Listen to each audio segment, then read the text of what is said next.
malam. Perkenalkan, nama saya Puni Alvinita Fianti Zami. Saya dari kelompok 5 ingin mempresentasikan hasil diskusi kami tentang menatap masa depan jurnalisme Indonesia. Yang pertama, gambaran jurnalisme kontemporer Indonesia, di mana dalam gambaran jurnalisme kontemporer Indonesia ini dibagi menjadi 2 bagian, yaitu bagian yang pertama, jurnalisme majalah Tempo belum berkeadilan. Yang kedua, jurnalisme koran Tempo simpatisan calon presiden dan wakil presiden. Jurnalisme majalah Tempo belum berkeadilan. Dari uraian di atas, MBM Tempo tidak peka terhadap penghargaan HAM. Sikap ini tidak menunjukkan kepedulian yang tinggi untuk membangun kembali yang berbeda di atas rasa berkeadilan atas dasar balas membalas. Terima kasih atas waktu yang telah diberikan kepada saya. Nama saya Niwayan Anggitasari, dan saat ini saya akan menjelaskan uraian tentang koran Tempo. Dari uraian koran Tempo merupakan simpatisan dari Joko Widodo dan juga Yusuf Kala. Dari sikap ini, koran Tempo tidaklah keliru melainkan sah. Sikap ini juga sudah menunjukkan kaidah yang etis dan juga jujur. Karena ketidaktersediaan data dan studi tentang koran Tempo, apakah mereka layak atau tidak dalam bertanggung jawab. Baik, materi yang selanjutnya yang dijelaskan adalah dari kancah perkembangan jurnalisme. Dari materi ini dibagi menjadi 3 bagian. Yang pertama ada logika jurnalisme, yang kedua di mana ada permasalahan dalam jurnalisme, yang ketiga di mana adalah penjelasan dari jurnalisme itu sendiri. Halo, selamat malam. Perkenalkan, nama saya NK Diapriani, saya kelompok 5, dan sini saya akan membahas tentang logika jurnalisme. Logika jurnalisme merupakan bentuk konsep logis di dalam jurnalisme.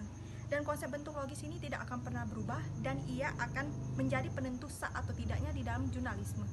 Ada 4 hal yang terkandung di dalam logika jurnalisme. Yang pertama yaitu tidak memberi tempat pada rumor. Jurnalisme tidak selalu berasal dari media yang ditetapkan oleh pers. Yang kedua, punya dasar layak muat, itu artinya hanya peristiwa atau ide yang memenuhi nilai saja yang layak ditulis menjadi sebuah berita. Yang ketiga, kita harus mengusahakan check and recheck. Untuk menjamin unsur faktual dan imparsial tersebut, wartawan harus perlu melakukan check and recheck. Yang keempat, kita harus menggunakan kemasan berita. Cara mengemas berita inilah yang disebut dengan kemasan jurnalisme. Yang kedua, kita akan membahas tentang permasalahan jurnalisme. Jurnalisme menyangkut semua proses dari pengumpulan fakta, penulisan berita, hingga penyiaran berita. Biasanya masalah muncul dalam pengumpulan fakta dan penulisan berita. Yang pertama, masalah dalam pengumpulan fakta. Dalam praktiknya, ada berita tidak benar dalam ontologisnya. Yang kedua, masalah penulisan dalam berita. Penulisan 2 fokus berita dalam satu berita di samping membuat pembaca merasa tidak nyaman dan akan meninggalkan kesan pembaca yang kuat. Terima kasih. Halo teman-teman, perkenalkan nama saya Imadi Raditya. Untuk hari ini kita masuk ke bab selanjutnya, yaitu membangun masa depan jurnalisme Indonesia. Undang-Undang Nomor 40 Tahun 1999 tentang pers mewajibkan media pers untuk melayani hak masyarakat untuk mengetahui, yaitu terbagi ada 2. Yang pertama, meningkatkan kualitas jurnalisme Indonesia, dan yang kedua, meningkatkan martabat jurnalisme Indonesia. Meningkatkan kualitas jurnalisme Indonesia itu terbagi menjadi 4. Yang pertama, mengamalkan logika jurnalisme bersifat mutlak. Dari pengalaman ini, kelak masyarakat dapat menilai apakah logika wartawan jernih atau tidak. Dan yang kedua, menjadikan ketua jurnalisme sebagai pengawal dalam menulis berita. Semua petua ini berdasarkan dari perkembangan jurnalisme saat ini. Dan yang ketiga, berusaha menjadi wartawan yang tak terlupakan.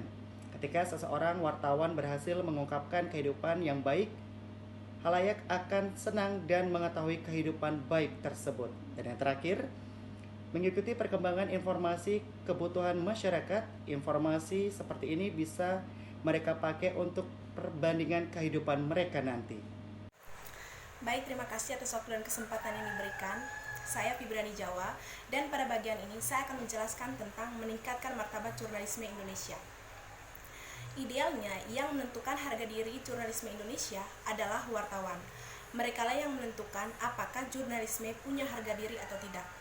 Berikut beberapa usaha untuk meningkatkan martabat jurnalisme Indonesia. Di antaranya 1, meningkatkan keberartian diri wartawan.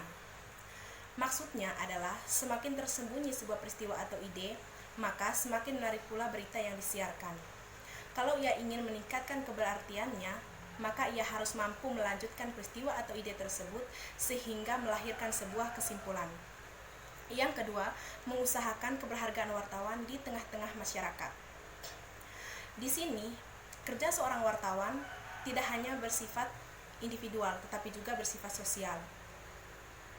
Saat dia menghasilkan berita untuk khalayak, sebenarnya ia bertemu khalayak. Ini secara tidak langsung melalui berita yang ia sampaikan. Dan yang ketiga, meningkatkan kompetensi wartawan. Mereka cukup melihat berita seadanya, tetapi mendapatkan gambar yang sangat eksklusif. Baik, sekian saja materi yang dapat saya sampaikan. Sekian dan terima kasih.